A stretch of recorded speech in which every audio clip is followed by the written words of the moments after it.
Amen. Good afternoon po sa bawat isa. La. Greet your neighbors, a pleasant afternoon po. Sige po. Yan, good afternoon. Alam niyo po dati, nung maliit pa yung church namin, ang ginagawa kapag tumayo dito, tatayo sila lahat. I-greet lang lahat nung mga nag-church ng oras na yon. Kasi minsan ang nangyayari, yung makikinig lang kayo, tapos si kapatid pagka tapos na, nagsisiunahan na sa pintuan. And this is a nice practice para sa atin na once we greet our neighbors, makikita, nag-service pala si kapatid kasi nag-service ako ng 10, wala siya. Ngayon, kita ko na siya. So, let's greet our neighbor once again. Hello, kapatid. Ayan, hello. Praise the Lord. Amen. Hallelujah. So, magandang hapon muli. Pagpaumanhin ninyo ako hindi regular dito. Amen. Pero napakabuti ng Diyos sa buhay natin. Amen? Amen. Nasa last topic na po tayo ng ating series, Exceptional Dreams. Natututubo ba tayo? Amen. Nananaginip or may panaginip? May panaginip, hindi tayo nananaginip. Pero alam nyo, napakabuti ng Panginoon kasi sa 8 weeks na pinag-aralan natin sa buhay ni Joseph, ay iba-iba ang nire-reveal ng Panginoon sa atin. And I believe and I pray that we are all encouraged sa buhay niya. And somehow, meron ditong mga Joseph sa family. Amen? Narinig nyo na ba yon? Naririnig natin yon na madalas may mga gifts na sasabihin niya, uy, kapatid, Joseph ka ng family mo, no? Ganon. And nakakatuwa kapag sinabihan ka nun. Bakit? Gagamitin ka ng Panginoon. 'Di ba? Kung nasaan, kunyari, inisip mo, Joseph ng family, nasa pit nga, nasa pit ako. Pit, F-E-E-T. O nasa pit works kayo. Nasa pit ako, yung bitag, yung balon, ganyan. At niisipin natin, paano nasa akin ang Panginoon sa ganitong sitwasyon ko? Pero pinakita nga ng ating Panginoon sa buhay ni Joseph kung paano niya i-deliver from pit to prison to palace. So before yan, let's pray po muna. Our dearest Heavenly Father, we come before your holy presence to give you thanks and to give you praise. Father, you are welcome in our midst, Father God. We are so joyful. We are so glad, Panginoon, na makarating sa service na ito, Panginoon. And I know, Panginoon, na kahit nakapakinggan na namin ng 7 and 10, Panginoon, may fresh revelation ka pa rin para sa aming naririto ngayon, Panginoon. At Lord, kayo ang namili para sa mga tao na naririto, Father God. Kaya, Panginoon, hinihingi ko po ang inyong presensya na sumaamin, Father God. Open our hearts, Father God. Reveal to us what it is, Father God, that you are dreaming for us, Panginoon. And Lord, stir up our faith. And we know that hoping in you, when we hope in you, we will never be hopeless, Father God. Thank you, Lord, for we have that blessed assurance in you, Father God, that you will do what you have said in our lives, Father God. Thank you, Lord. And I pray, Father God, that you will just speak in our hearts, Father God. Holy Spirit, freely move, Panginoon, sa aming midst na ito. And I pray, Father God, that you will give me the wisdom. Anoint my lips, Father God. Speak forth for all of us. Thank you, Lord, for your goodness. Be the director, Father God, in this place. In Jesus' most precious name. Amen. Amen. So, let's read po muna ang ating series verse ngayon. So, inaanyahan ko po ang bawat isa na tumayo. Ang ating series verse is in Genesis 39, 2-3. The Lord was with Joseph, and he became a successful man. He was in the house of the Egyptian master. His master saw that the Lord was with him, and that the Lord caused all that he did to succeed in his hands.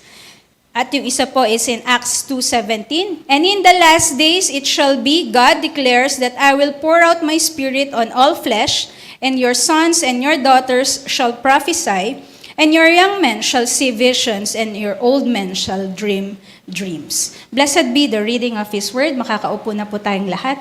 Alam niyo po, siguro talagang ang gift lang natin talaga is sa giving. Nung time na binasa ko to, sabi ko, bakit ang tingin ko giving? Yung sa ating series verse, nung nagme-meditate ako, hinighlight ko siya, sabi ko, maganda to sa exhortation ng tithes and offering sabi ko ganun. Bakit? Sabi niya, the Lord was with Joseph and he became successful and he was in the house of Egyptian master. Kung tayo, karamihan sa atin nagtatrabaho, sasabihin dito, the Lord was with John V. The Lord was with Harvey. Abay, maganda. Bakit? And she became successful. Tapos, sabi dyan, and he was in the house of Egyptian master. So, ibig sabihin, meron tayong boss, may authority above us. Pero sabi dito, his master saw that the Lord was with him. Nakita ng mga boss natin. And that the Lord caused all that he did, yung ginagawa ni Joseph, to succeed in his hands.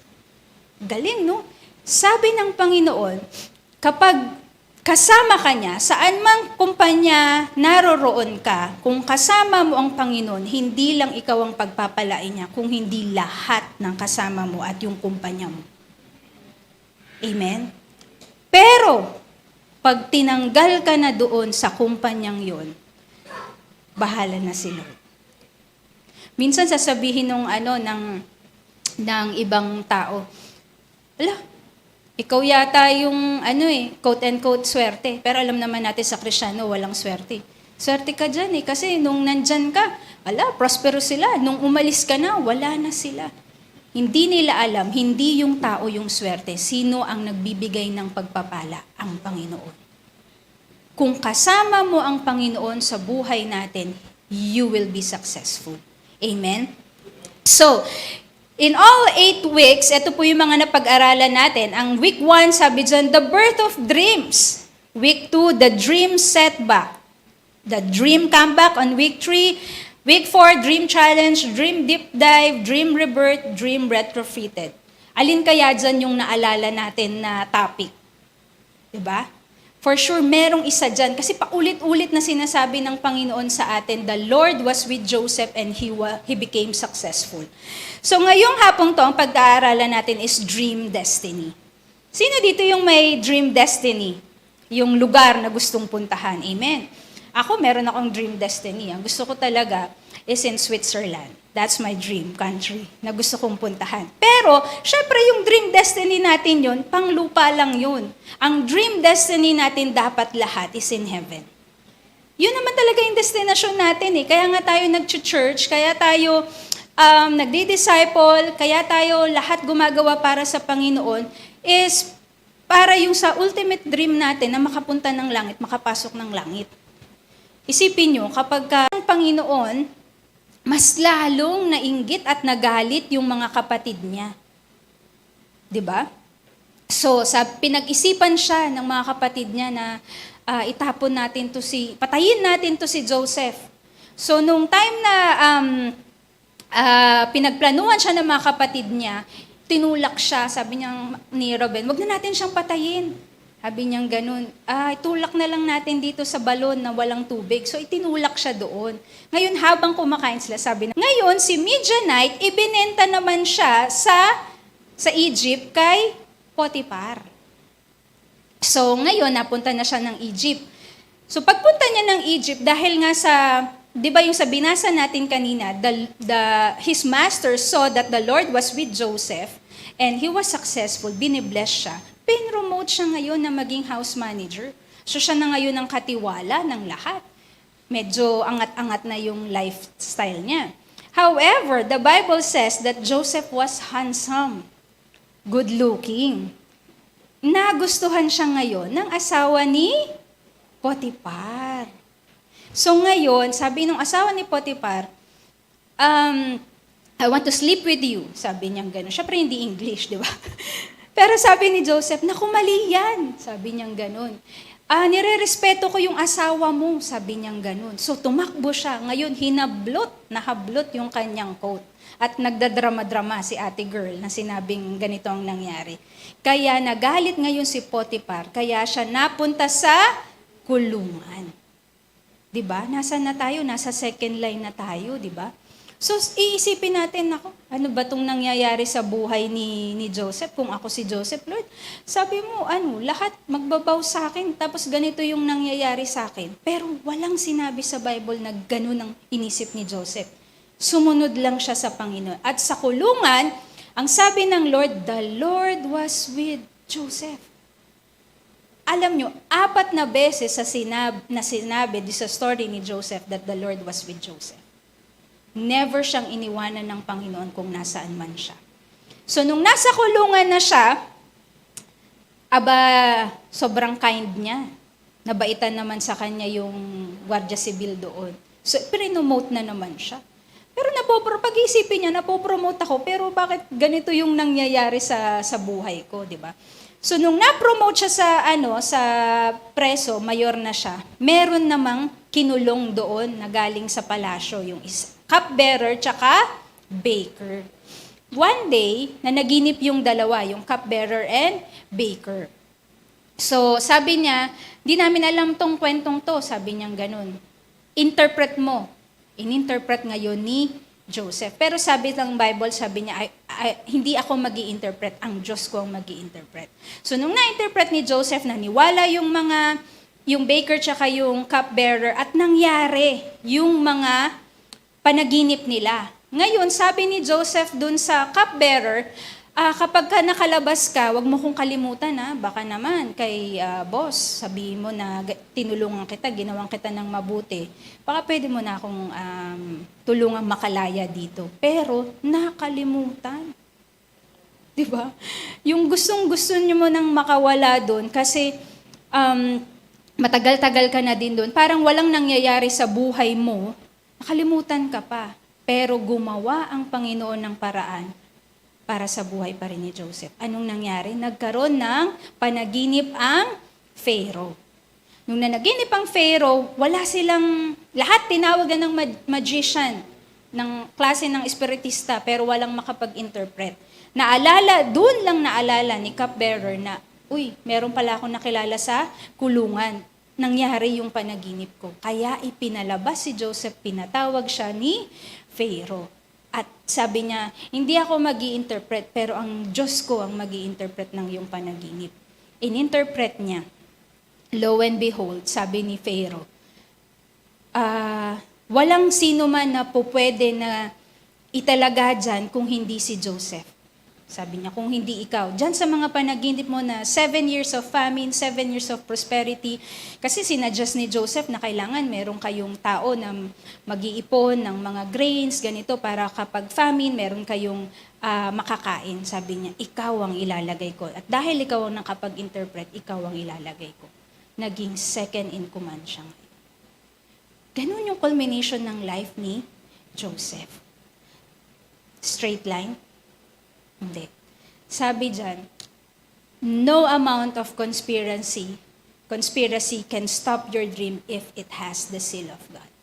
Pag samahin mo man sila na pag-isipan ka ng masama, pero pag merong pangarap at may plano ang Panginoon sa buhay mo, hindi sila magpa-prosper. Ang plano pa rin ng Panginoon na magpa-prosper. Minsan sa buhay natin, ang dami nating pinlano, ang dami nating inisip. Pero at the end of the day, Lord, saan na? Diba? Saan na? Alam nyo, short lang. By the grace of God, yung pinangarap ko sa buhay, tinupad ng Panginoon, thank you, Lord. Glory to God. Tapos, ngayon na parang nag-stop na, kasi for 18 years, after kong 18 years na nagtrabaho, huminto ako ngayon. So sabi ko, Lord, tapos na yung pangarap. Parang iniisip ko, nasaan na yung stage ng life ko ngayon.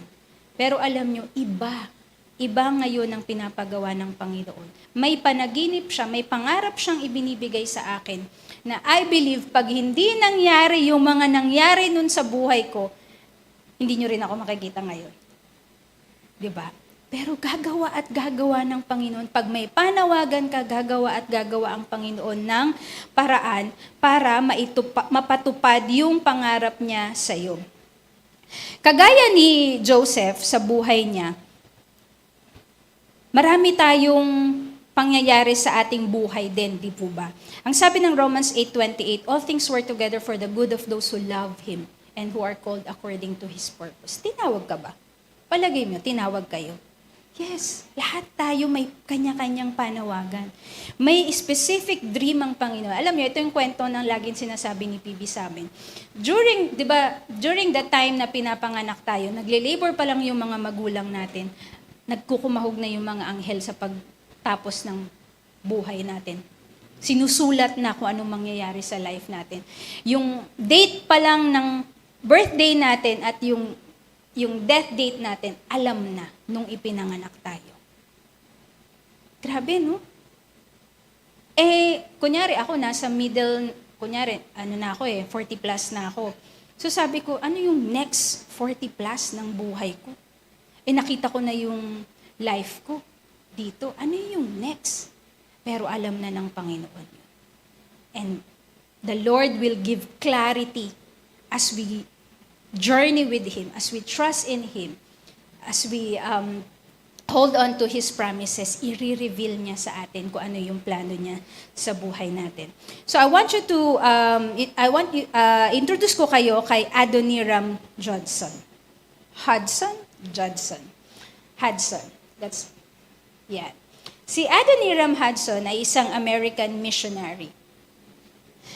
At ang dream niya, kagaya ni nating lahat, meron tayo kanya-kanyang panalangin, di ba? Bilang missionary, ang ultimate dream niya is to share the gospel. Pero hindi basta-bastang pag-share ng gospel. Ang dream niya, mag-share ng gospel sa lugar na hindi pa nakakarinig ng gospel. And to win countless of souls. Napakahirap, di ba? At ang napili niyang lugar is Burma. Ang Burma is a very dangerous country with zero tolerance sa Christianity. Bakit? Buddhism ang kanilang religion doon. Pero yun yung pinili ni Adoniram Hudson. And I believe may plano ang Panginoon. Before siya mag-decide to sail on Burma, meron na siyang, word sa Panginoon na yun yung pupuntahan niya. Marami siyang na-experience na hardship. Hindi madaling maging misyonaryo. Amen? Pag sinabing misyonaryo, magta-travel, gusto niya yan. Pero, hindi ka magta-travel lang for leisure. Magta-travel ka with a purpose to share the Word of God.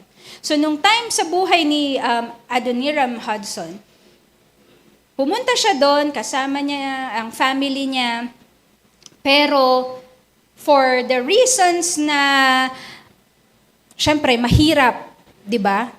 Sa mag-share ng word sa Burma, nakulong siya, na-incarcerated siya. Sa kulungan, pinaparusahan siya. To the point na minsan pinapakain siya upside down. Di ba? Napakahirap. Gusto niyo pa bang mag-misyonaryo? Di ba? Pag ganito yung mga kwento na nyo, parang natatakot kayo na, nala ako maging misyonaryo kaya, Lord. Di ba? Pero hindi siya nag-give up. Alam niyo, sa kulungan, namatay pa yung asawa niya sa sakit. At yung 3 anak nila, they never reached the age 3. Sipin niyo kung may 3 years old, walang 3 years old na di, given, siguro. 3 years old, namatay na yung mga anak niya. Lahat yun Tapos nasa kulungan siya. Tapos sumunod siya sa Lord, diba? Isipin niya, Lord, sumunod ako sa inyo, pinadala mo ako dito, pero ba't ganito yung nangyayari sa buhay ko? He did not waver. Nagpatuloy pa rin siya. Nakapangasawa siya ulit, pangalan Sarah, pero yung asawa niyang yun, namatay ulit. Diba? Ano ba nangyayari? Sabi siguro ni Hudson. Pero alam nyo, he left an indelible mark sa history ng Burma. He translated the Bible into Burmese. At now, modern day name ng Burma is Myanmar. Sabi ng statistics, there are 600,000 Christians living in Myanmar. Kung nag-give up si Adoniram Hudson, walang 600,000, walang Christians doon. Grabe, no? Despite ng pinagdaanan niya. Kaya alam niyo mga kapatid, may plano ang Panginoon sa inyo. Sabihin niyo sa tabi niyo, may plano ang Panginoon. May plano ang Panginoon sa atin. Maraming missionary sa buong mundo. I have a privilege na makakilala ng missionaryong totoo talaga na nagta-travel. She's an Indian, pero ang missionary niya, ang mission field niya is in Nepal.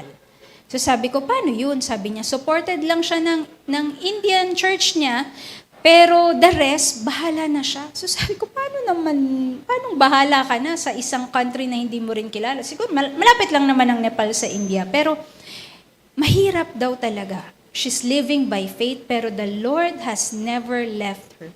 Lahat provide ng Panginoon. Minsan hindi niya lubos maisip na gagamit ang Panginoon ng mga tao sa ibang bansa na nakakilala lang niya para tulungan siya. Kapag may panawagan ka, ang Lord ang magpo-provide para sa inyo. So, Hudson's journey mirrors the story of Joseph in Genesis 48, where the fulfillment of dreams is intricately woven. Next naman sa word. Masinsin na pinag-aralan ng Panginoon into fabric of divine faith and promise sa Kanya. Meron pinag-isipang maigi ng Panginoon yung mga bagay na yun. Hindi man nila maintindihan nung mga panahon na yun, pero sumunod pa rin sila sa ating Diyos. So, how God-given dreams can be realized. Paano ba natin itong makikita? Paano natin itong maiintindihan? First, we recognize your spiritual heritage. Lahat tayo may family, di ba? Alam niyo yung family tree nyo? More or less, di ba? Pagka kami, nung mga bata kami, kasi ang apelido namin ay Gutierrez, laging tinatanong, kamag-anak mo si Gan? Oo na, kamag-anak na lang namin sila. Para, ang hirap mag-explain. We are blessed to have a good surname. Praise the Lord. My mother is Ferrer. Nung pagkadalaga siya is Tamayo. Yung father ko was Castro. Yung parents din niya is another Castro. Yung sa mother ko, ang apelido din nung nanay niya was Aquino. Gaganda, no? Kaya kapag tinatanong ako, alam to ng mami ko kapag may rereto sa amin, ang unang tanong, anong apelido? Diba? Kasi okay lang naman. Pagka kung siya talaga ang binigay ng Panginoon at hindi gano'n ang apelido, i-retain ko na lang yung apelido ko. Like, pwede naman yun ngayon. Pwede na ngayon. Pag maganda, lagyan natin ng dash. Gano'n. Kung ano man yun. So, let's read in Genesis 48, 1-7. Sometime later, Joseph learned that his father was very sick. So he took his two sons, Manasseh and Ephraim, and went to his father. When Joseph arrived, someone told Israel, "Your son Joseph has come to see you." Israel was very weak, but he tried hard and sat up in his bed. Then Israel said to Joseph, "God, all-powerful, appeared to me in Luz, in the land of Canaan. God bless me there." Sabi kay Joseph, he said to me, "I will make you a great family. I will give you many children, and you will be a great people. Your family will own this land forever. Now you have two sons. These two sons were born here in the country of Egypt before I came. Your two sons, Ephraim and Manasseh, will be like my own sons. They will be like Reuben and Simeon to me. So these boys will be my son. They will share in everything I own, but if you have other sons, they will be your sons, but they will also be like sons to Ephraim and Manasseh. That is, in the future, they will share in everything that Ephraim and Manasseh own." Obserbahan nyo yung verses na yan. Napakaganda ng revelation ng Panginoon dyan. On the trip to Padam Aram, Rachel died in the land of Canaan. This made me very sad. We were still traveling toward Ephra. I buried her there on the road to Ephra. Ephra is Bethlehem. In this passage, there was a transference of spiritual heritage. Napakahalaga na mabigyan ka ng spiritual blessing. Sa ating buhay, kapag titingnan natin yung mga ninuno natin, makikita natin kung ano yung generations na susunod. Kapag ang mga ninuno mo is doctors, for sure, yung second generation, third generation, merong mga doctors yan. Kung ang ninuno mo may engineer, meron yan. 'Di ba? Teacher, ganun din. Kung pastor, meron din. Ganun yung naging kalakaran. Pero kasi in a Jewish world, sa family nila, ang heritage nila, napaka-importante na ibinibless yung susunod na generation. And in this passage, alam kasi natin, alam din ni Jacob, sinabi nga niya doon, na kinausap siya ng Panginoon. 'Di ba? Ang sabi niya doon, ibibless ko yung family mo. I will make you a great family and you will have many children. Yun yung blessing sa kanila. From Abraham to Isaac to Jacob, ang pangako ng Panginoon sa kanila, they will be great nations. 'Di ba? Magkakaroon sila ng maraming family. Kung hindi for sure pinasa ni Abraham yung pangakong yon kay Isaac, ipinasa din ni Isaac yon kay Jacob. Ngayon, sa anak niyang si Joseph, dahil siya nga yung favorite, ipapasa niya din yon. So, recognizing your spiritual heritage is the first step in fulfilling the dream of God, the dream God has for us. When we receive Christ, we have this inheritance. We are Abraham's seed, diba? Sabi nga ng Galatians 3:29, and now that you belong to Christ, you are true children of Abraham. You are His heirs, and God's promise to Abraham belongs to you. Alam niyo, napaka-importante nitong verse na to. Dahil sa Genesis 12, 1, 2, or 3, basta yung first verses doon, may pinangako doon, merong blessing doon ng Panginoon kay Abraham na kung alam natin na tinanggap natin si Kristo, nasa atin din. Alam niyo kung ano? Those who bless you will be blessed. Those who curse you will be cursed. Ingat kayo sa pagsasalita sa inyong kapwa. Kasi kung tumanggap yan ng totoo sa Panginoon, Abrahamic seed yan, may inheritance siya. Kapag binless mo yan, definitely you will be blessed. Pag kinurse mo yan, definitely ang sabi ng Bible, you will also be cursed. Pero Christian na tayo Oo, Christian tayo. Pero may mga pagkakataon that we lost that sense of Christianity sa atin na tinanggap na natin ng Panginoon. But we are reminded every day, di ba? Ang sabi ng Romans 8:16-17, and the Spirit Himself speaks to our spirits and makes us sure that we are God's children. Are you sure? Sabi, nung nakita kami ng lola ko sa probinsya, sabi ko, sure na ba kayo na Kristiyano kayo? Sabi ko, baka na dodoktrinahan na kayo ng iba dyan. Hindi nyo makikita si lolo pagdating ng panahon. Sabi niya, sure ako, apo. Sabi niya, bakit? Sabi niya, tinanggap ko si Lord bilang aking Diyos at tagapagligtas. Tama pa yung doktrina niya, sabi kong ganun. If we are God's children, we will get the blessings God has for His people. Kaya sabi ni Jigs, bagay sa'yo maging mayaman. Bakit? Sabi ng Bible, meron ka ng pagpapala ng Panginoon eh. It's in our minds. We have to change our perspective. May salamin po ako. Nearsighted po ako eh. So kapag magsasalamin ako dito habang ako ng laptop, hindi ko mababasa. Pag malayo, yun, hindi ko na mabasa kahit anong flash nila dyan, hindi ko masyadong mababasa. Kasi salamin ko to. Tama yung lente na ginagamit ko, makikita ko siya. Sa buhay ng Kristiyano, minsan, yung lente na ginagamit natin, lente ng mundo instead of lente ng Panginoon. Sinabi na nga ng Bible na if you are God's children, you will get the blessings of God. He will give us all that He has given Christ. So, kung kilala natin ang Panginoon natin na may-ari ng lahat, alam din natin na kung anong meron siya, meron din tayo. Except that, kung tinanggap mo talaga si Jesus. Amen, glory to God. Suffer na ba kayo? Hirap, no? Hirap kumawala. Kung pwede na lang lumubog at mag-magic ang Lord, wala ka na, tapos na, gagawin. Then we will be able to share His glory. Our spiritual inheritance in Christ is the foundation upon which we build our lives. That is our foundation. If you know who is your God, then you know that you have an everlasting life in Him. However,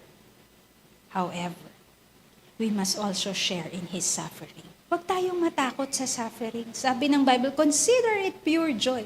I've got joy in chaos. Baliw to.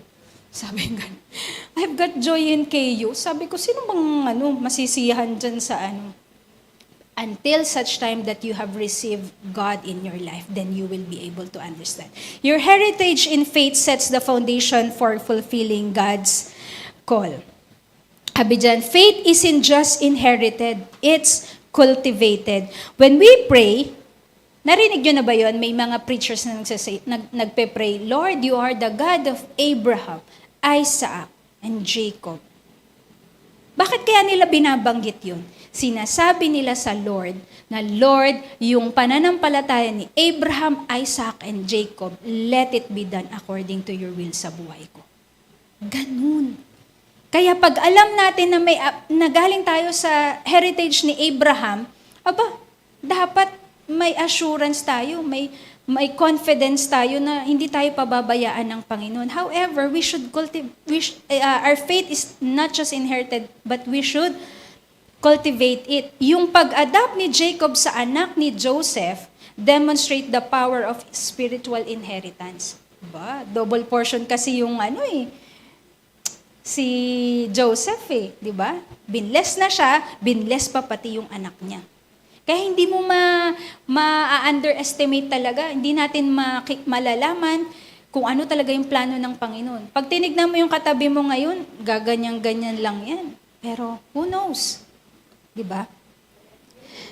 As Christians, we are grafted into the lineage of faith through Christ. We recognize our spiritual heritage and we know that we are part of God's family. Heritage shapes our identity. In Deuteronomy 6:4-9, listen, people of Israel. The Lord is our God. The Lord is the only God. You must love the Lord your God with all your heart, with all your soul, and with all your strength. Always remember these commands that I give you today. Be sure to teach them to your children. Talk about these commands when you sit in your house and when you walk on the road.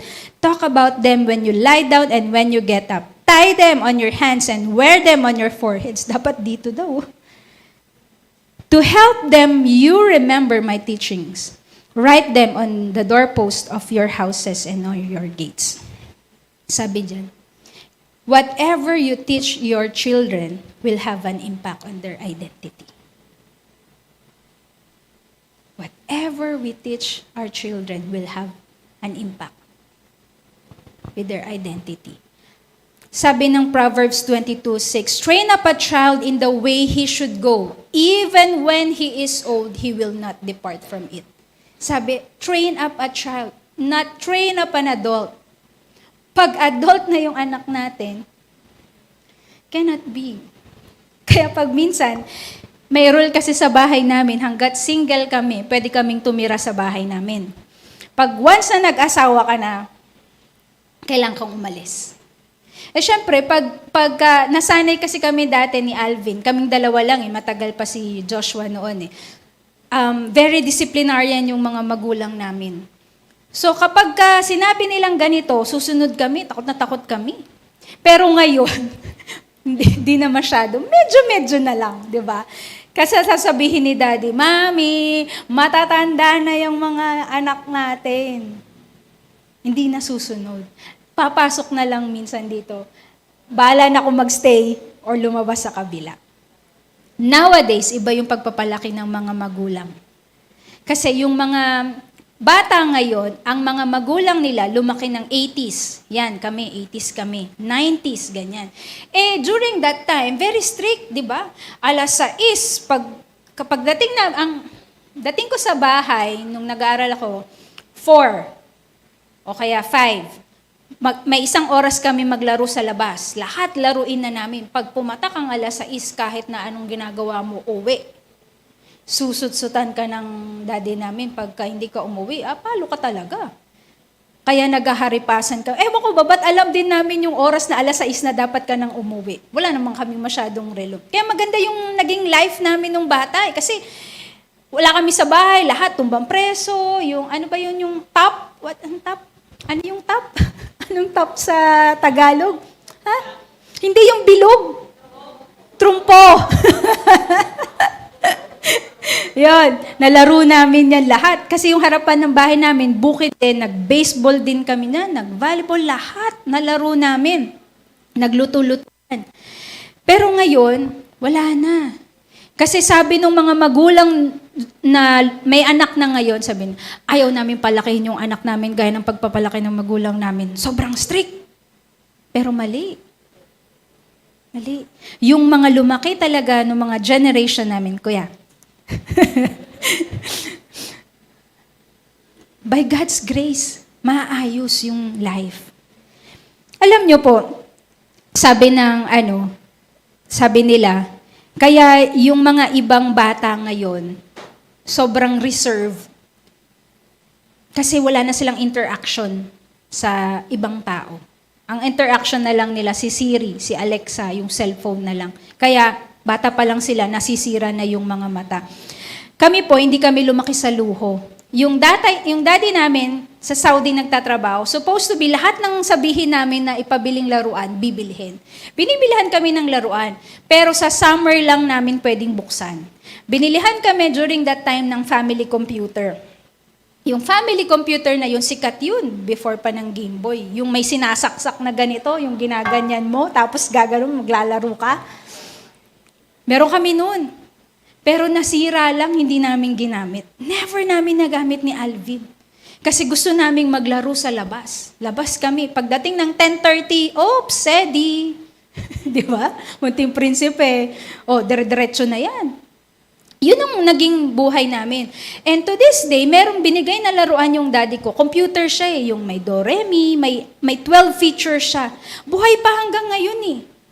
Buhay pa. Hindi kasi kami lumaki ng may laruan. Gusto naming laruan, pero hindi talaga, ewan ko, praise God din na hindi kami gano'n nakapag-min. And that is why we appreciate yung parents namin na gano'n yung pagpapalaki nila sa amin. We are not where we are right now if not for their discipline. Kaya nga sabi nila, Proverbs 13:24, whoever spares their rod hates their children. But the one who loves their children is careful to discipline them. Sa maniwala kayo sa hindi, 3rd year high school ako, ang last na palo ko. 3rd year, nakakahiya na. Napalo pa ako ng tatay ko. Daddy ko talaga ang namalo noon, hindi ko makalimutan. May pula kami kasi si Alvin, may field demo, may pat-pat dyan eh. Yung alam nyo naman, kapag ka-field demo, yung instead na arnist pa during that time, may manipis lang yun. 2, red. Ngayon, nung natapos na yung field demo, nandun na sa bahay, naging tag-isang pamalo naming 2 tuloy. Lumaki kami sa palo, lalo si Alvin. Mabait-bait pa ako nito. Pero lumaki kami sa palo. Kasi, alam namin na nagkamali kami. Dati, takot na takot kami pag may nabasag kami. Ba't mo nabasag yan? Ganito, ganyan. Ngayon, nung habang lumalaki kami, naintindihan namin, nung isang araw nakabasag si Alvin ng plato. Ay, nabasag. Sabi ni Mami, ano yun? Yung plato na nabasag. Wala nang usap-usap, nabasag eh. Bakit? Naintindihan naman ng magulang namin na hindi naman namin i-intensyon na basagin yun. Pero kasi nung bata kami, hindi ka kasi nag-iingat, ganito, ganyan. Tinuturuan ka na maging maingat, pero dahil sa hindi ka naging maingat, kaya siya nabasag. Hindi na mamalo dito. Cannot. If you love your children, sabi ng Bible, you will quick to discipline them. Palo lang naman eh. Minsan, kamay, okay lang naman. Yung meron lang silang kinakatakutan. May inaanak ako, 2 sila, magkapatid. Ang takot lang nila, tatay nila. Pag sinabi ko, susubok kita kay tatay, no, ninang, no na, lahat susundin na ako. Ganun yung takot nila. Pero yung takot nila, alam naman nila na para sa kanilang kabutihan. There are studies today that poor disciplines leads to mental health issues. So kung gusto nyo nang maging maayos yung mga anak ninyo, huwag kayong matakot. Hindi naman kayo mamamalo para patayin yung anak ninyo. Di ba? Itutuwid lang natin sila. Pero ngayon kasi ang style ng parenting, with all humility din, kasi hindi pa ako magulang, is that, explain daw. Explain ko bakit ka pinalo, ganun. Sa amin kasi walang explanation. Pag nakita, pak! Ganun agad, kurot, ganun, dito. Mami ko, ang sakit kumurot yung, kasi kuko niya lagi, pang type kasi yun kaya ang tatalas. Pero, wala yun. Sabi ng isang article na nabasa ko, it's upon the parents to usher them to Christ. Diba? Minsan kasi, yung iba naman, wag mong papaluin ngayon, especially sa school ngayon, iba, bawal daw, parang Amerika na tayo, diba? Pag pinalo mo yan, masusuplong ka. Ina-adapt natin kasi yung Western, dati hindi naman ganun yun. So, ngayon, yung mga bata, talagang kahit titigas ng ulo din, diba? Merong isang article na nabasa ko, sabi nung tatay, I always tell my children to go to church. But I fail them to tell them to go to Christ. What's the difference? Pag sinabi mo, anak, punta ka ng church. Nandyan lang siya. Uupo siya, makikinig sa amin, magsasamba. Lalabas, tapos na.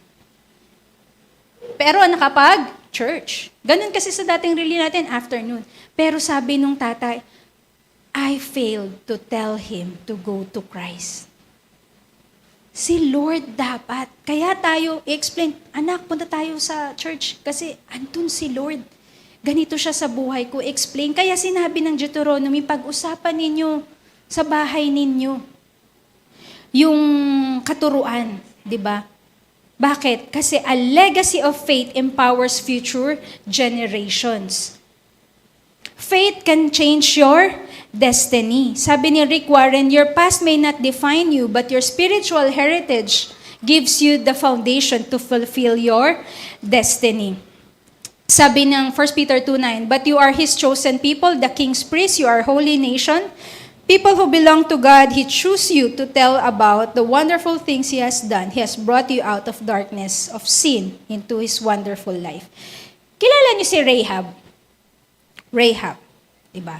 Pag sinabi natin Rahab, anong unang papasok sa isip natin? Prostitute. Yun na kasi yung nakakabit sa pangalan niya. Diba? Anywhere in the Bible, pag sinabing Rahab, ang unang maiisip natin, she's a prostitute. She lived in a red light district, but God changed the course of her life. Paano? Tinulungan lang niya yung 2 spy na pinadala ni Joshua. And the rest was history. Diba? Sabi niya, every time we hear her name, the first thing that comes to mind is that she's a harlot, but God changed her legacy and destiny. Bakit? Because she will be part of the lineage of Jesus Christ. Galing, no? Paano nangyari? Anak niya po si Boaz. Basahin niyo sa Matthew. Diba? Pero di ba, unang naisip niyo kagad, prostitute. Your past may not define you, but your spiritual heritage gives you the foundation to fulfill your destiny. May plano kasi si Lord. Pinili na siya. Kaya minsan isipin mo, makasalanan ako pag dumaan yung tao. Ay, magnanakaw yan. No? Pero nung tinanggap niya si Kristo, pag dumaan na yung tao na yun, ang mga tao, hindi na nila nakikita na magnanakaw ka kung hindi anak ka na ng Diyos. Pero kung dumaan ka at tingin pa rin ng tao sa iyo yung lumang buhay mo, check mo kung anak ka pa rin ng Diyos. Baka hindi mo totoong tinanggap si Lord. Diba? So sabi ni Charles Spurgeon, in Christ we have the inheritance of grace, power, and promise of eternal life. Recognizing your spiritual heritage empowers you to step into God's dream for you. Sabi ng Genesis 15, 20:24. Then Joseph said to his brother, I am about to die, but God will surely come to your aid and take you up to the land He promised on oath to Abraham, Isaac, and Jacob. Nagtutuloy-tuloy. Kung anong pinangako ng Panginoon sa forefathers nila, pangapat na henerasyon, mangyayari pa rin. Kaya yung blessing ng Panginoon, kaya kapag tumanggap ka ngayon sa Panginoon at ikaw pa lang yung una na Kristiyano sa pamilya mo, hindi papahayag ang Panginoon na walang sumunod na Kristiyano. Bakit? Sabi niya, ang isa man tumanggap, lahat yan. Ang isa man na pinagpala ko, generations from Abraham, hanggang sa ngayon na henerasyon ko, ilang henerasyon na yun? Ganun kahaba. Kaya mag-isip kayo eh. Kung meron kayong mga sinesharan or kung meron nakikinig man or kung sinong mang tao na nag-aalangan sa pagtanggap at pagsunod sa Panginoon, kapatid, ang pagpapala ng Panginoon sa descendants natin from generations to generations to generations to walang katapusan hanggang eternal life kasama. Kaya napakabuti ng Panginoon, di ba? So sabi dyan, pag namatay na si Joseph, yung mga kapatid din niya, sasamahan pa rin ng Panginoon. Galing, no? Alam nila. Di ba? Kaya tayo dito sa church, we invest in the youth, tsaka sa kids. Bakit? Sila yung next generation. Diba? Isipin nyo pagka nawala na yung mga leaders, tapos susunod, wala. Kunyari, tayo na yung susunod. Tapos yung next sa atin, wala na. Paano na? Paano na yung sinabi ng Panginoon? But, the Lord's word will never fail. Gagawa ng paraan ng Panginoon. Kung ayaw mo, gagamit siya ng iba. Kaya lang, nakakalungkot kasi hindi ka ginamit. Hindi mo, mamimiss mo yung opportunity, di ba? Joseph had a different perspective. That's the spiritual legacy na iniiwan niya sa atin. What is the legacy that you would want to leave behind? Di ba? Pag sinabi yung pangalan yung Ana, anong may isip? Pag sinabi yung pangalan kong John, di ba?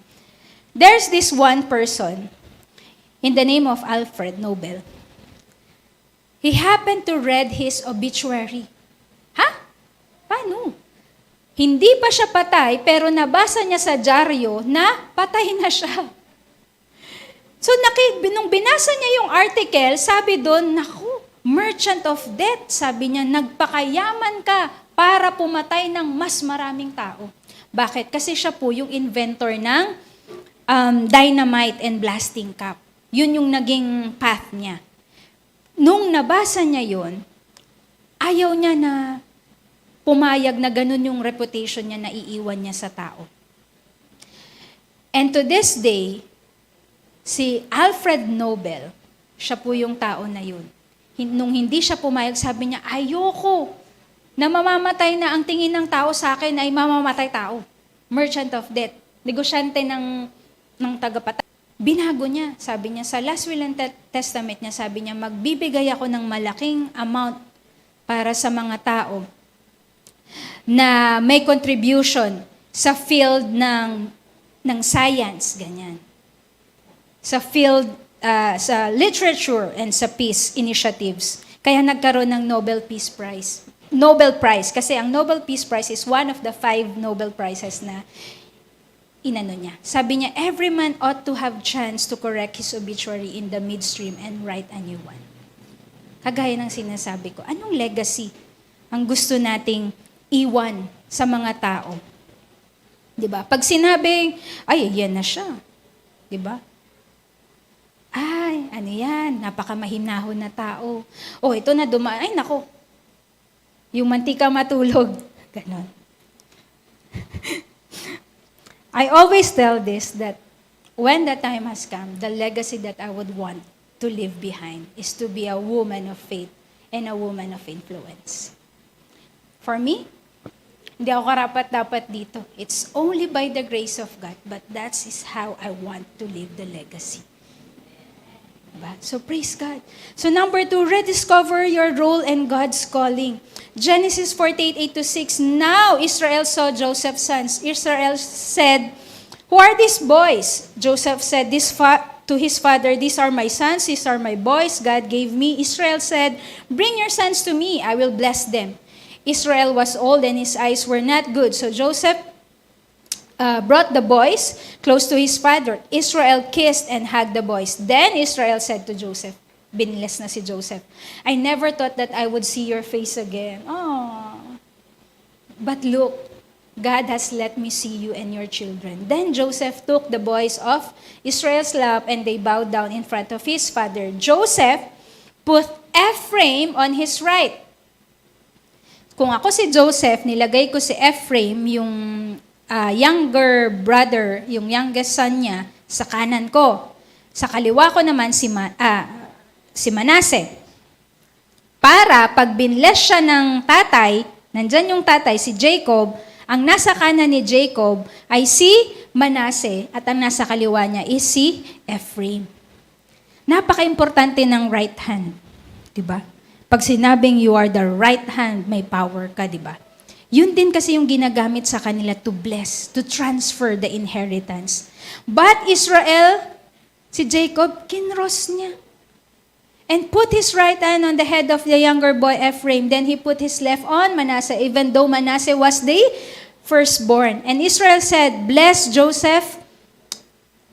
My ancestors Abraham and Isaac worship our God, and that God has led all my life. He was the angel who saved me from all my troubles, and I pray that he will bless these boys. Now they will have my name and the name of our ancestors Abraham and Isaac.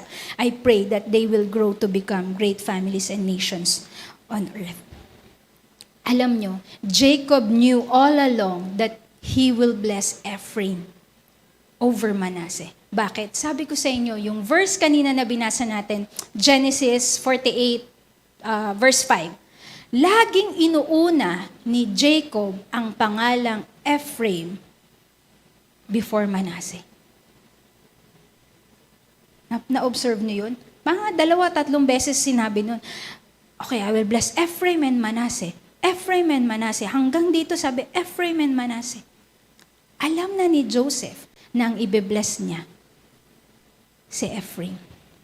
Ang pangalan Manasseh means to forget. Because during that time, nung pinanganak siya, sabi niya, "The Lord made me forget yung hardships na pinagdaanan niya." The name of Ephraim is to be fruitful. Ang ganda ng pangalan, ano? To be fruitful, Ephraim. Kaya yun ang binless. Kaya yung pangalan natin, very important eh. Significant, may sinasabi yan. Let's see the family tree nila. Si Abraham, kung saan unang pinangakuan ng ating Panginoon, may 2 siyang anak. Pero ang pinangako is si Isaac. He was the promised son. Pero dahil sa hindi siya makatiis, hindi siya makatiis. Ang asawa niya pala, ang asawang babae, ang hindi makapaghintay, kaya sabi niya, inutusan si Abraham, sipingan mo na yung si Hagar. Kaya na buhay si Ishmael. Is he the promised son? No.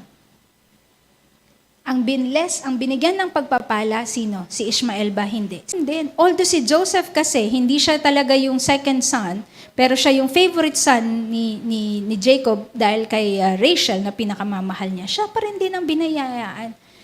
Pagdating naman sa buhay na ni Joseph sa mga anak niya, ganun din ang nangyari.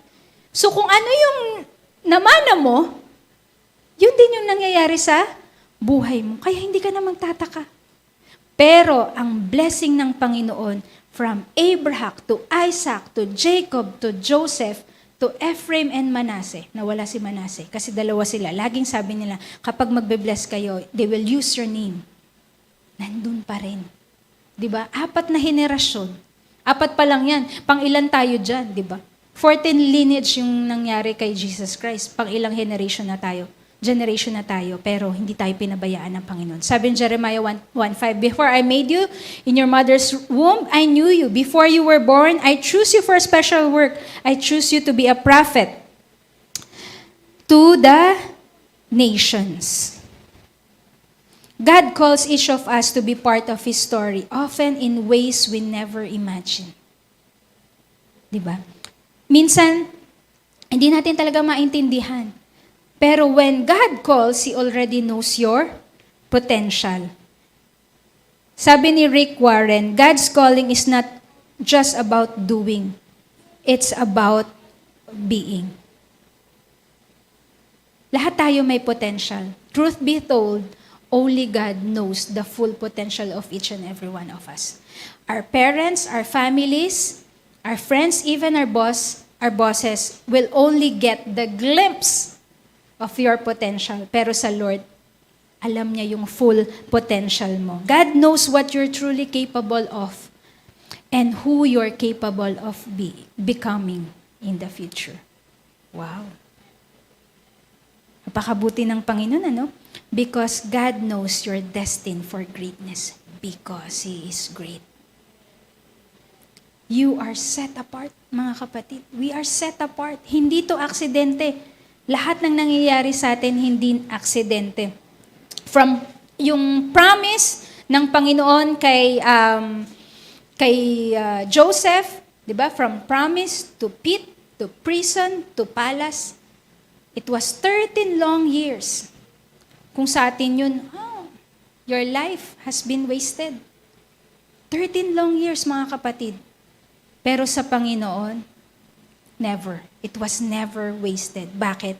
All the hardships and challenges Joseph gone through is necessary to shape him, di ba?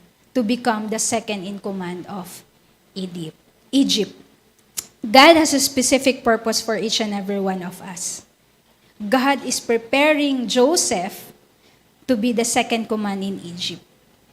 Bakit? Bakit ganun ka-importante na ma-prepare siya as second in command in Egypt? If not for Joseph, if Joseph died, walang Egypt ngayon. Wala ding tutulong sa family ni Joseph. But God is preserving the family of Joseph, the lineage of Jacob, because from that lineage, the Messiah will be born. Naisipan natin yun? Grabe nga, no? Kaya pala din, nung time din after nila, yung sa buhay din ni Rahab, kaya pala. Kasi doon dadaan yung lineage ng ating Panginoong Jesus.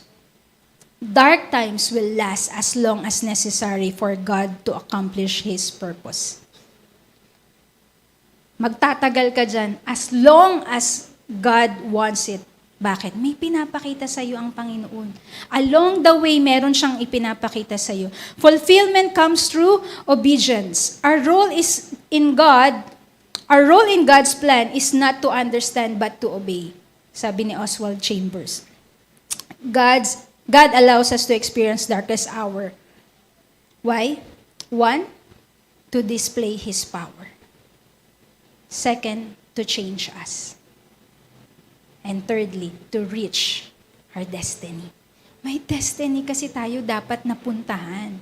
Kaya minsan, ako pagka inaano ko, ba't kaya Lord, nung pinagpala mo yung life ko, pagka sisimulan ko yung buhay ko, kasi nung una na nagtrabaho ako, wala akong sahod, mga kapatid. Kaya sabi ng tatay ko, tinanong mo ba, napapasahurin ka? Sabi ko, ay, tinatanong ba yun? Kaya hindi ako napasahod nun. Binigyan lang ako ng allowance. So sabi ko sa Panginoon, kinausap ko ang Lord. Sabi ko, Lord, anak niyo po ako eh. Sabi ko, ito po ba yung sinasabi ninyo sa Jeremiah 29:11 na yung buhay ko, plans to prosper me and not to harm me. Plans to give me hope and a future. Wala akong future dito. 1,000 a day. May kotse pa ako nun. Sabi ko, shucks. Sabi ko, Lord, pero naniniwala ako eh. Gumamit ang Panginoon ng mga tao. Nagamit niya yung auntie ko. Yung auntie ko, may friend siyang kakilala yung HR ng company namin. Tapos yun, nag-apply ako. Christian pala. Yung boss dun, yung may-ari. Alam niyo yung interview sa akin? Hindi yung 5 years from now, what would you like to be? Ganyan. Hindi. Ang interview, are you a Christian? Sabi, yes. Sabi niya ganun. Nakita ko sa resume mo, your pastor's kid. Opo. Recite John 3:16. Aba, John 3:16. Syempre, madali tayo. Memorize natin yan. Okay, recite Romans 3:23. Recite Romans 6:23. Sabi ko, bato, sabi ko gano'n. After ko nag-recite, nun sabi niya, pupunta ka ba sa langit? Sabi niya, opo. Sabi niya, paano mo nalaman na pupunta ka sa langit? Because I have accepted Jesus Christ as my Lord and Savior. You're hired. Tapos, sabi ko, hired na po ako. Oo. Sabi ko, nasan yung drawing, yung mga abstract na gano'n? Sabi ko, wow. Di, sa Makatuwid, na-hire ako. Tapos pinapili ako Makati, tsaka Quezon City. Ayaw ko talaga ng Makati. Quezon City ang pinili ko. Pumasok ako as bookkeeper. Pag nakita nyo yung company namin before, parang ganyan lang, yung sa Ampid Diesel, ganyan lang na, maliit lang siya, size lang nung sa veterinarian sa baba natin, na shutter. Tapos yung sahig namin, linoleum. Naka-dress to kill kami, pero naka-chinelas lang kami. Kasi, madudulas ka sa linoleum pag naka-heels ka. Tinaga ko yun. Tapos, sabi ko, sige lang, basta sumasahod ako, okay na ako. After a while, nakita ng boss ko, nag-persevere, na-promote ako. As executive assistant, nakita na naman ng Panginoon na tapat ako sa ginagawa ko. Hanggang alas 5 lang ang trabaho, alas 8 umuwi ako. Bakit? Kasi pag nasisira yung mga gamit, ako yung pinagbabantay. Kailangan bantayan. Sabi ko, sige, bantayan. Laging internet yung sira.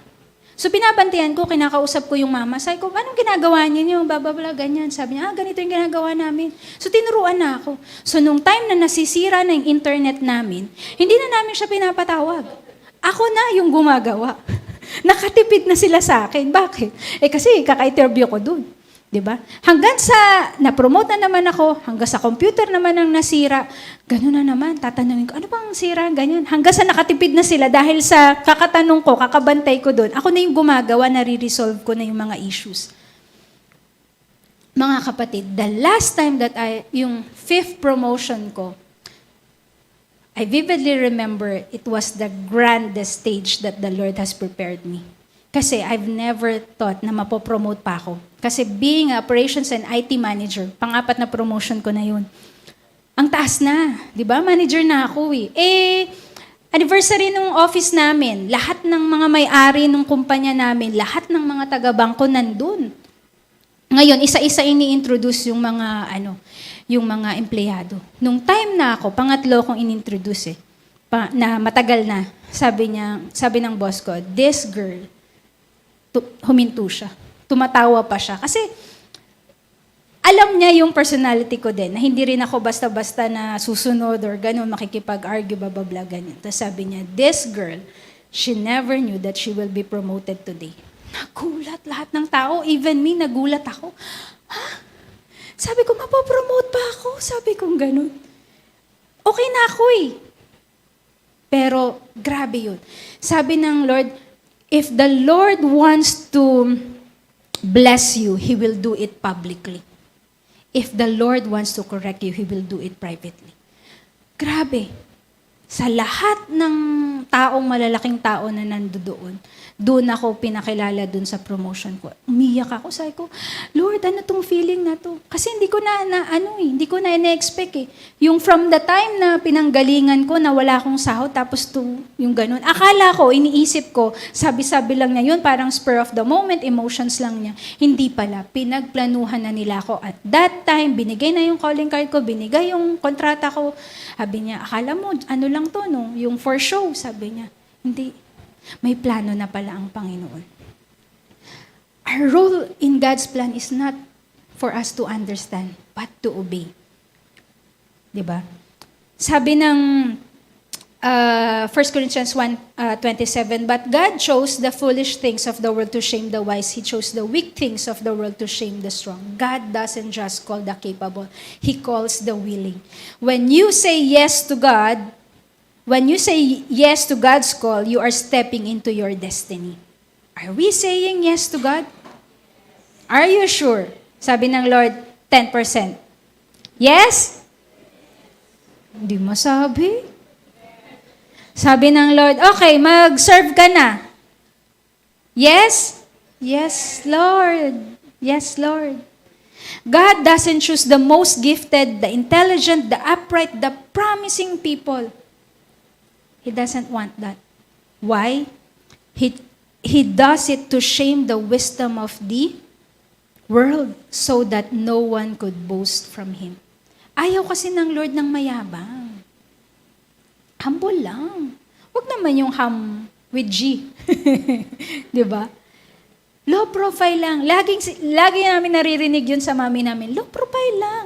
Pero pag minsan kasi, eto yung, get this mga kapatid, may mga tao na hindi magiging masaya sa achievements mo.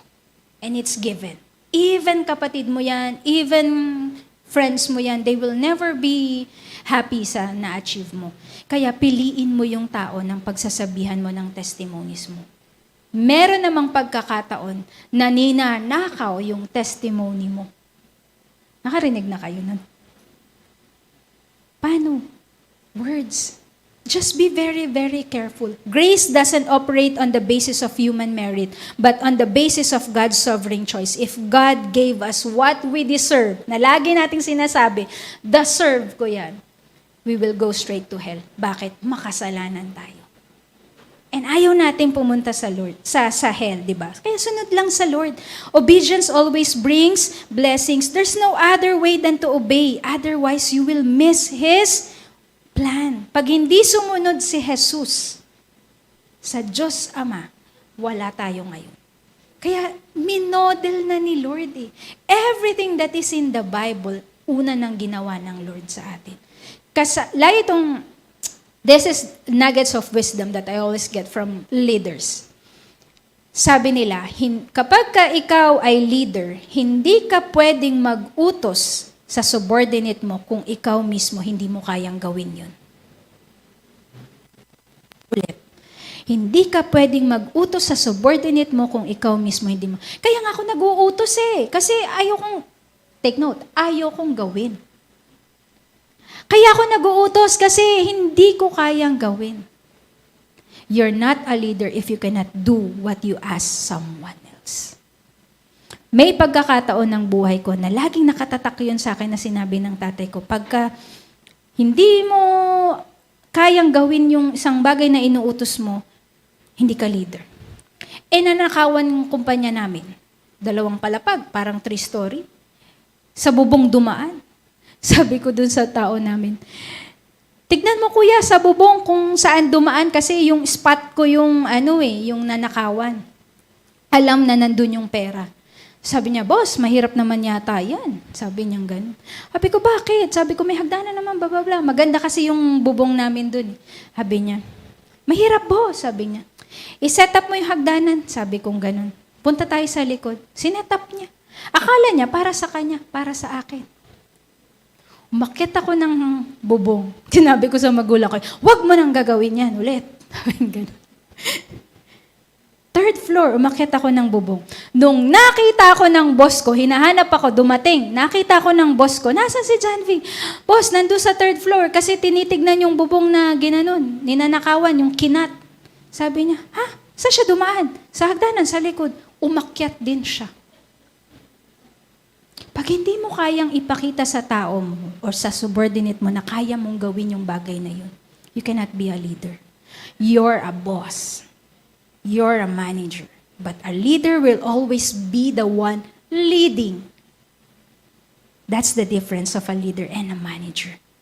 The manager always just managed, but the leader will always be the one on the field with you. Number 3, receive and share the blessings. Bear with me mga kapatid. Joseph saw that his father put his right hand on Ephraim's head. This didn't make Joseph happy. Sa lahat ng pinag-uusapan natin, first time nating nakita na hindi naging masaya si Joseph dun sa ginawa ng kanyang ama. Bakit?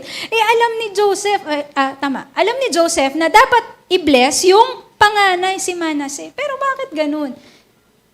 Pero yun lang sinabi dun. It didn't make him happy.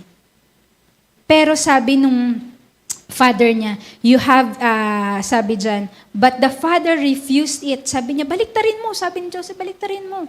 Sabi ni Jacob, I know my son, I know. Inulit, 2 beses, I know my son. I know. Alam ng Panginoon na ni Jacob na si Manasseh ang firstborn. Pero ang sinabi kasi ng Panginoon na i-bless is si Ephraim. And the younger brother's family will be much larger than me. So Israel blessed them, verse 20, Israel blessed them that day. He said, the Israelites will use your names. Whenever they bless someone, they will say, may God make you like Ephraim and Manasseh. In this way, Israel made Ephraim greater than Manasseh. Then Israel said to Joseph, look, my time to die is almost here, but God will still be with you. He will lead you back to the land of your ancestors. I have given you one portion more than I gave to your brother. Double portion. Pero alam nila na ang Egypt, hindi yun ang promised land nila.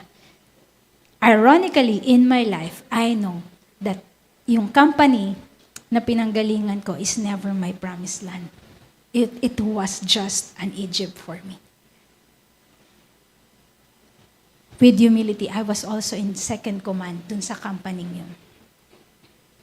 God has been gracious sa buhay ko and faithful. I don't deserve.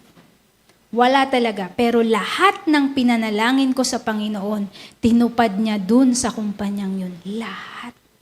Yung sa Joshua 24:45, anong verse na yun sa Joshua, sinasabi na, everything that the Lord promised has been fulfilled. Lahat pinulfill ng Panginoon. Sa buhay ko, nung nandun ako, ng first 40 years, isa lang ang hindi. And I still have another 40 plus years to wait for God to fulfill it. Bakit? Nakilala ko na siya eh. Nakilala ko na ang Panginoon ko. Alam ko yung heritage ko. Alam ko yung Diyos ko. Diba? Na kahit anong mangyari, gagawin niya yun.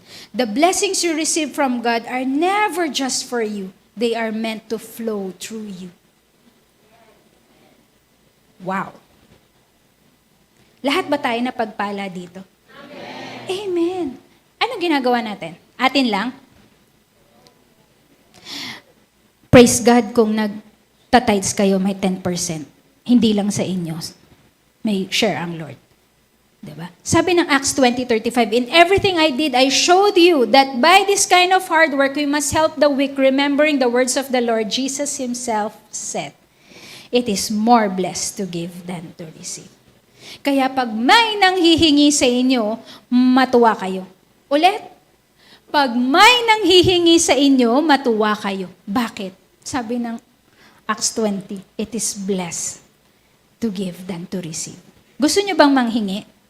Ayaw natin eh. It's not pride or whatsoever.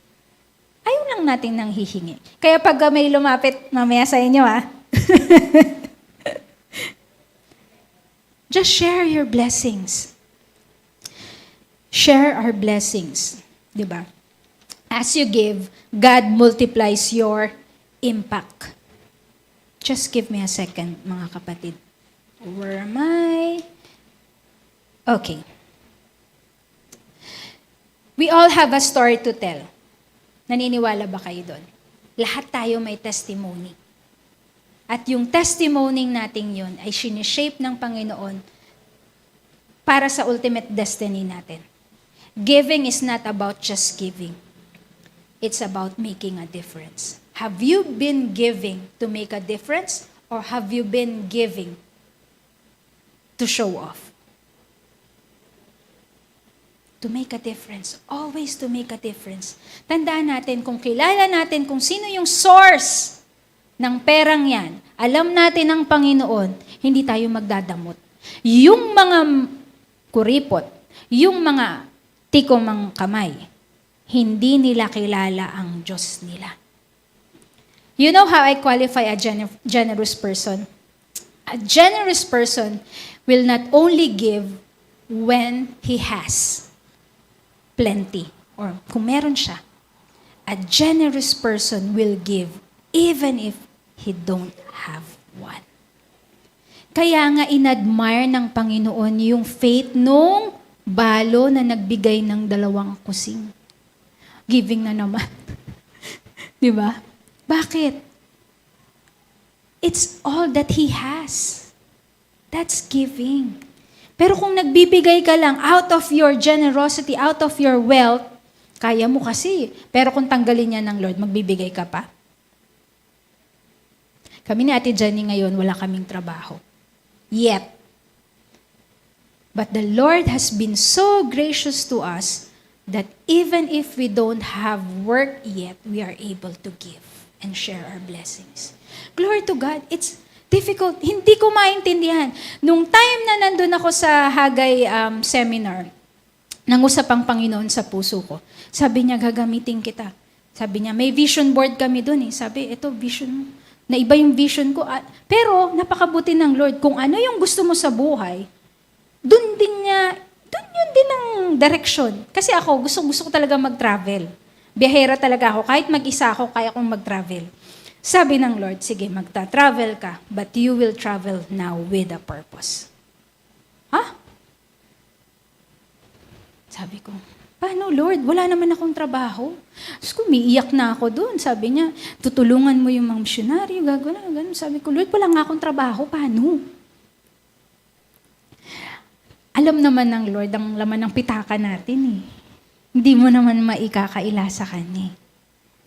Tapos nung time na yun, Lord, wala akong dala. Gandang excuse. Iniisip ko pa kung yung relo ko, ibibigay ko na lang kaya o ano, sabi ko. Pero hindi. Iba ang kaparaanan ng Panginoon. All the more na kabalintunaan yung pinapagawa niya sa'yo, all the more kanyang gagamitin. Not by your might, but His might and sovereignty.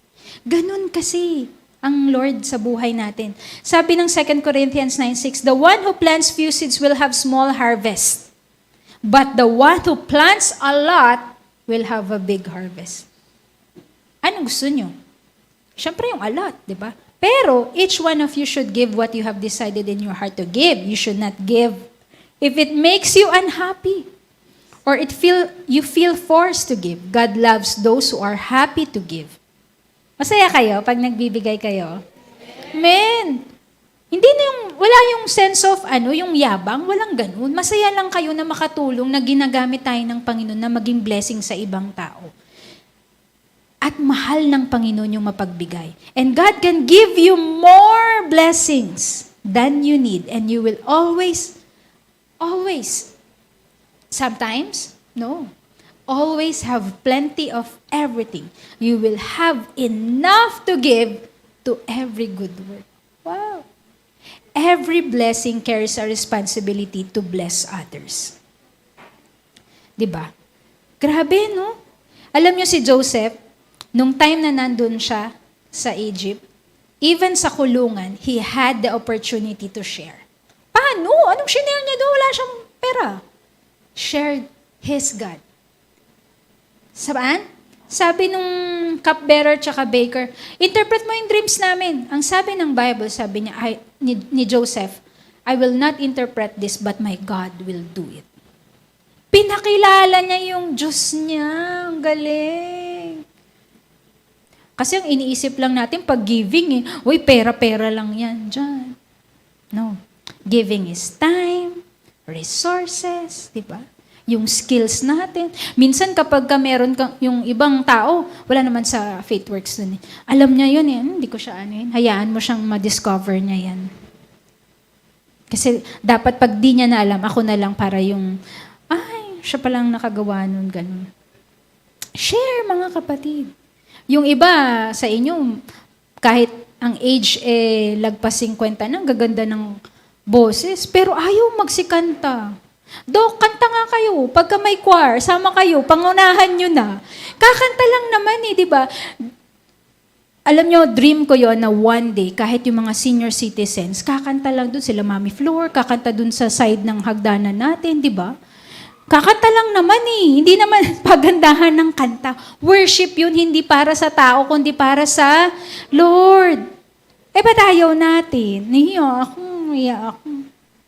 Share your blessings to multiply joy.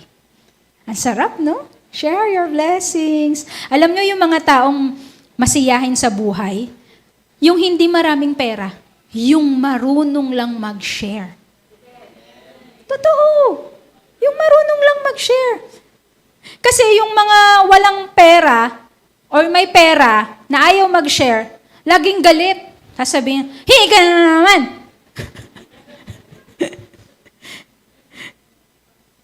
Wala nang ganun sa Faithworks. Wala. Mapagbigay tayo lahat. Walang Manase na forgetful. Di ba? Sabi dyan, when Joseph gave them, may story pala. Remember nung time na may famine, di ba? Sa Genesis 47, may famine na yon. Sabi ng mga tao, nabenta na naming lahat ng ari-arian namin, wala na kaming makain. Tulungan mo kami, Joseph, sabi niya. Bigyan mo kami ng seed. Sabi niya gano'n. Sabi ni Joseph, sige, ibenta nyo na yung mga ari-arian nyo sa akin at bibigyan ko kayo ng seed. Sabi niya doon, sabi sa Bible, pag umaani yung mga tao, yung 1/5, laging kay Pharaoh. At yung 4/5, sa kanila na. Kaya nabuhay sila hanggang sa maglast yung famine. At alam nyo ba yung sabi ng mga tao doon sa verse 25? We are happy to be slaves to Pharaoh. Ngayon ka lang nakarinig na yung slaves, masayang magpakaalila, di ba? Bakit? Sharing your blessings multiplies joy. Di ba? Hindi naging makasarili din si Joseph. Hindi din niya kinurakot, di ba? Na, ito, 1/5, o kaya 1/5 sa akin, 1/5 kay Pharaoh, tapos 3/5 na lang sa inyo. Hindi siya ganun. Kaya siya pinagkatiwalaan ng Panginoon. He always walks towards the light. Yung Diyos niya. Sabi niya, your greatest fulfillment comes when you become a conduit of blessings to others. I cannot overemphasize this one. Napakasarap ng maging sagot sa panalangin ng ibang tao. Hindi lang sa pera, 'di ba? Maraming klase ng sagot, 'di ba? Hindi lang sa pera. 'Di ba? Mas masarap yung pag sasabihin sa you are the answer to my prayers, 'di ba? Pwede naman yung mga asawa ninyo, kayo talaga. Pwede naman yung kamag-anak ninyo na tinulungan nyo, di ba? Pwede naman yun eh. Or yung friend ninyo, di ba? Kasi nangangailangan sila. God's dream is not just for you, but those who are around you. Naniniwala ba kayo? Sabi ng Genesis 50:22, you intended to harm me, but God intended it for good to accomplish what is now being done, the saving of many lives. God's dream is not just for you. Kaya nga nung una pa lang, sinabi ko na sa inyo, kung yung pangarap ninyo, hindi nyo kasama ang Panginoon, kalimutan nyo na lang yan. Ililigaw kayo niyan. Pero yung pangarap ninyo, kasama nyo ang Panginoon, may plano ang Panginoon sa inyo. In conclusion, recognize your spiritual heritage, rediscover your role in God's plan, and receive and share the blessings He has for you. Sabi ng Ephesians 1:8, I pray that the eyes of your heart may be enlightened in order that you may know that the hope to which He has called you, the riches of His glorious inheritance in His holy people. Pero ito yung gusto ko yan. In 1 Corinthians 2:9, however it is written, what no eye has seen, what no ear has heard, and what no human mind has conceived, the things that God has prepared for those who love Him. Grabe, no? Ayusin natin palakpak sa Panginoon. Amen. Praise the Lord. Walang nakakaalam kung di ang Diyos lang. Ang tanong, may relationship ba tayo sa Panginoon? Yun yung pinaka-importante. May relationship ba tayo sa Panginoon? Pwede kang mangarap. Sabihin mo, mangangarap ako. Tutuparin to ng Panginoon. Pero chine-check pa rin ng Panginoon ang puso natin. Tandaan nyo, lahat ng nasa future natin, alam na ng Panginoon. So be very, very careful in dealing with the Lord. Mamaya pinagaling ka, sabihin mo, Lord, sige, pag gumaling ako, maglilingkod ako. Tapos pag na-promote ka, Lord, pag nag-promote, ginawa na ng lahat ng Panginoon, ikaw na lang yung hindi tumutupad. Gagawan ka rin ng istorya ng Panginoon. Bakit? We have a destiny. Sabi ng sabi dito, God's dream for you is not just about you, it's about fulfilling His purpose in the world. Ano ba yung purpose? Great Commission. Kagaya nung dream ni Adoniram Hudson, to win countless souls. Diba? Nakakatuwa na pag may mga bagong tumarating sa FaithWorks, diba? Mas lalo siguro kapag dun sa bagong church natin, glory to God. Diba? Iba-ibang story ng tao kung paano sila dinala doon ng Panginoon. And I pray, sa araw na yon, alam mo yun, magkakaroon ka ng recollection. Grabe yung journey ko eh. Dinala ako ng Caloocan, dinala ako ng ganito.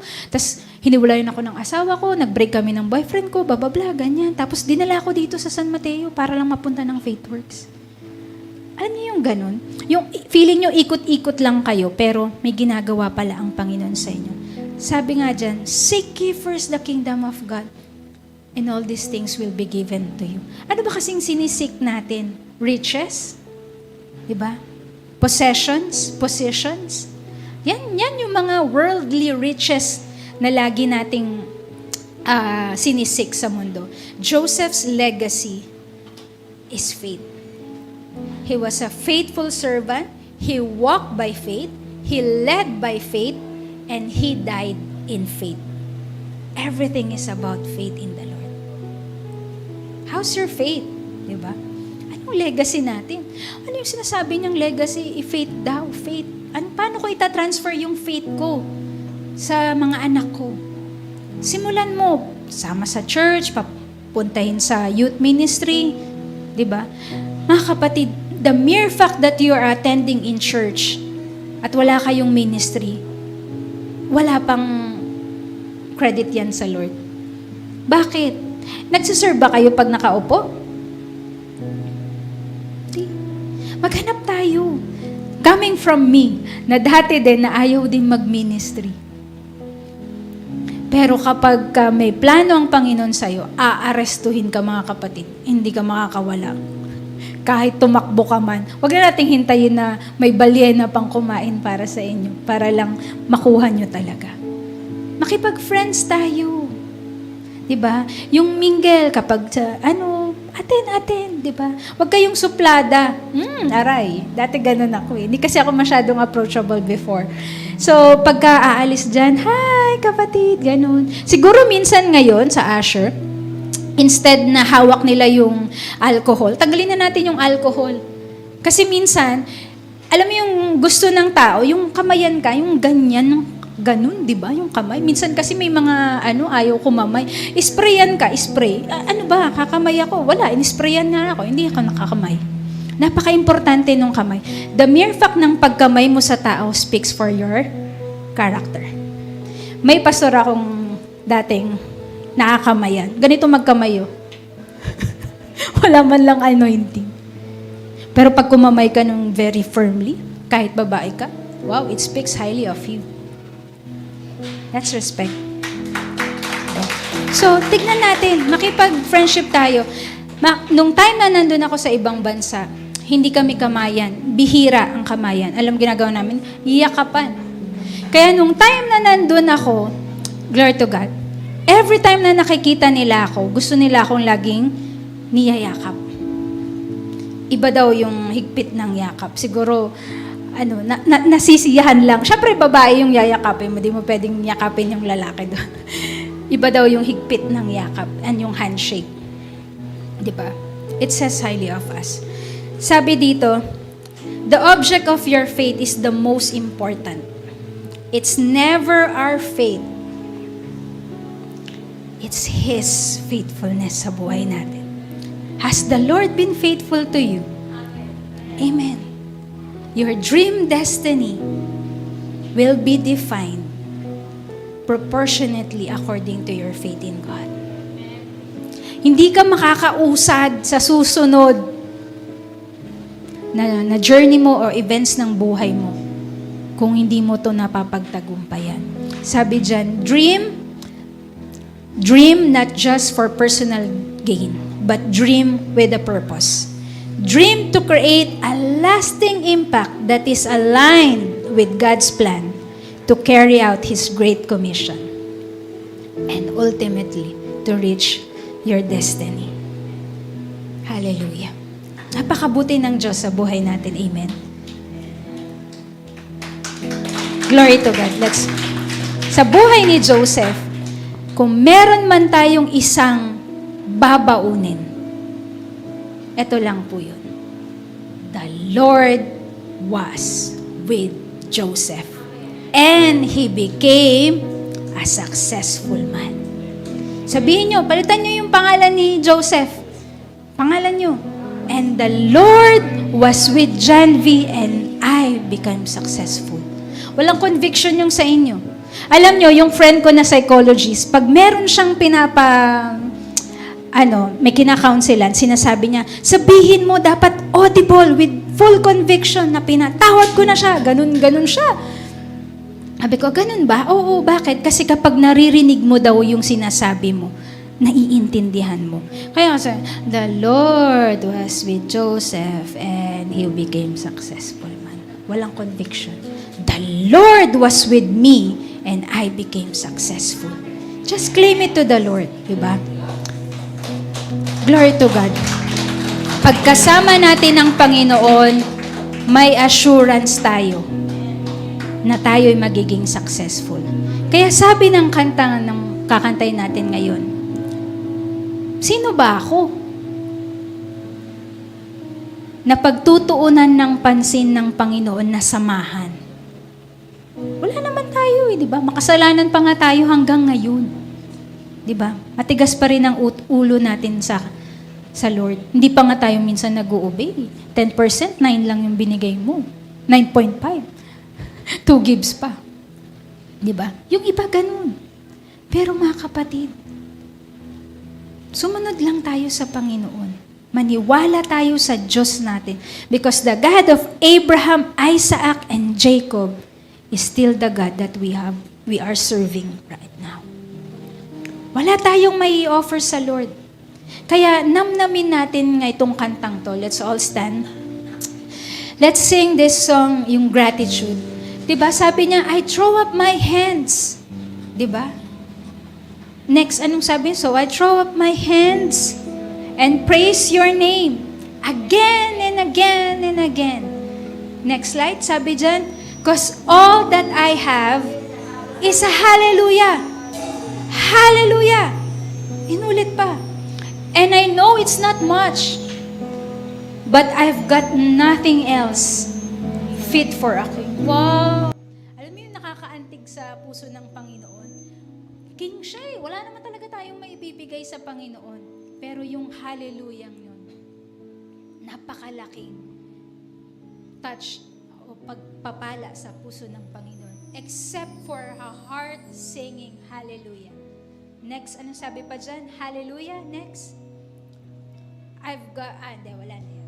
So, I've got nothing else fit for a king. Sabi niya, except my hallelujah. Brothers and sisters, I want you to know that God is always with you. God loves you. And He is so willing to bless you, your descendants, from generations to generations to generations, if you are willing to obey. Surrender natin ang ating mga sarili sa Panginoon. Kung kailangan nating i-renew yung relationship natin sa Kanya, kausapin natin ang Panginoon ngayon. Lord, gusto ko yung legacy na meron si Joseph. Gusto ko yung ibibigay kong legacy sa family ko is legacy of faith in you. And there's nothing more important in this world. Not the wealth, not the properties na matatanggap naming inheritance other than that legacy of faith. So I want to pray for you. For those people na, so-so lang yung pananampalataya sa Lord. Pupunta ng church, okay na, nakapag-church na, then lalabas na. And if God is talking to you right now, anak, mag-ministry ka na. Go!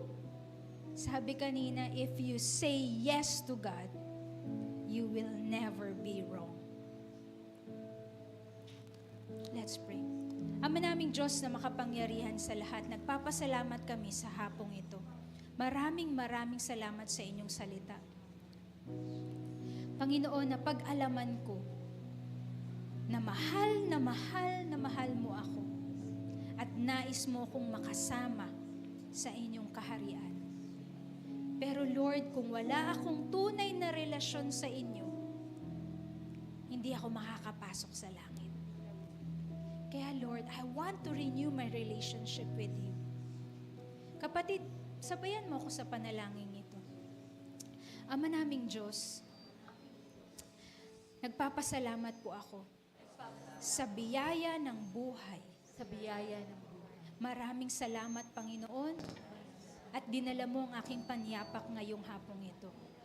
At hindi aksidente ang mga narinig kong salita galing sa inyo. Lord, nais ko kayong tanggapin sa aking buhay. Lord, nais ko kayong tanggapin. Kaya't Ama, humihingi ako ng kapatawaran sa lahat ng kasalanan ko, sa isip, salita at sa gawa, sinasadya man to o hindi. Patawarin niyo po ako, Panginoon. At tinatanggap ko po kayo bilang aking Diyos at tagapagligtas. At magmula ngayon, kayo na po ang maghari sa aking buhay. Isulat niyo, Panginoon, ang aking pangalan sa aklat ng buhay. Thank you, Lord. In Jesus' name. Let me pray for you. Ama naming Diyos na makapangyarihan sa lahat. Lord, maraming salamat po sa hapong ito, Father God. At sa mga kapatiran po namin na patuloy na nananampalataya sa inyo, na binibigay yung hope nila, Father God, sa inyo, Father God. Lord, may mga pinagdadaanan man kami na hindi namin maintindihan. Meron man kaming hinihingi na hindi mo pa sinasagot. Lord, alam po namin na ang timing mo, yung calendar mo, yung orasan mo dyan, ay hindi kapareho ng orasan namin, Father God. Lord, your ways are higher than ours. Your thoughts, Father God, are way better than ours, Father God. But we know that you always have the best interest at heart for all of us. Thank you for loving us, our dearest Lord. Thank you, Lord, for giving your Son, Jesus Christ, to die for us in lieu of our sins, Father God. Lord, thank you, Father God. Thank you, Father God, for bringing my brethren tonight, Father God.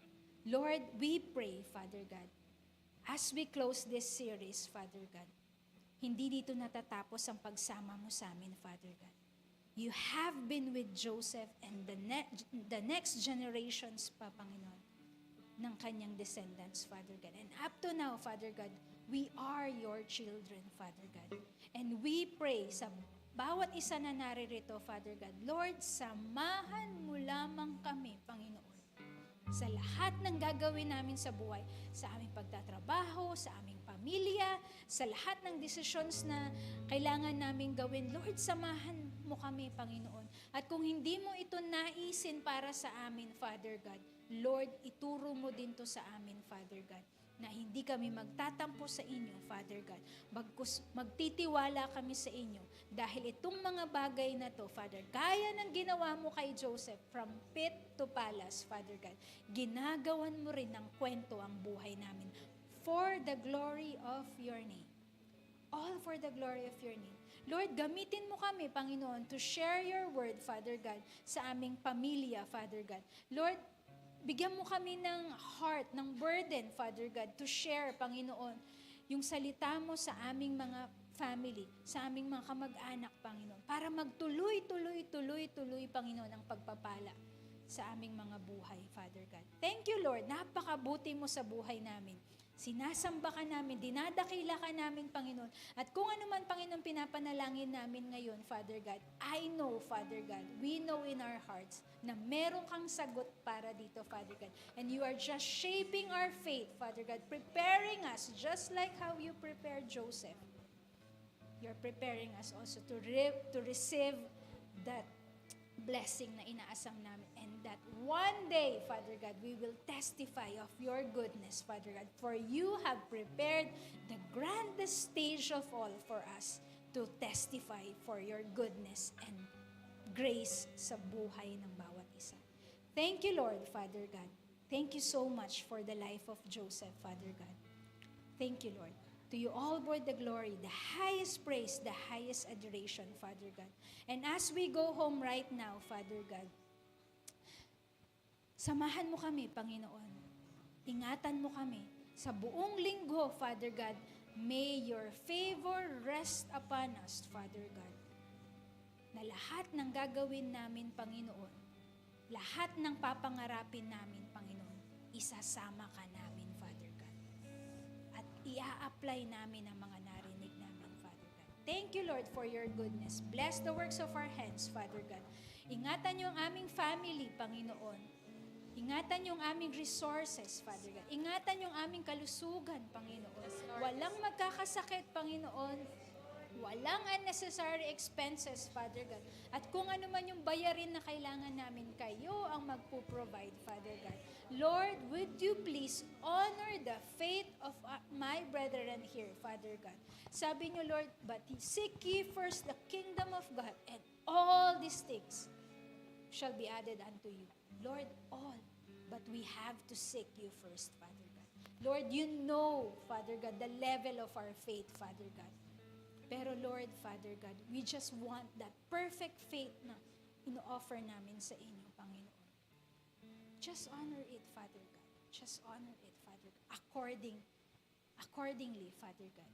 Thank you, Father God, for no one is hopeless whose hope is in you. Thank you, Lord. This is our prayer, Father God, with thanksgiving and adoration. In Jesus' most precious name we pray.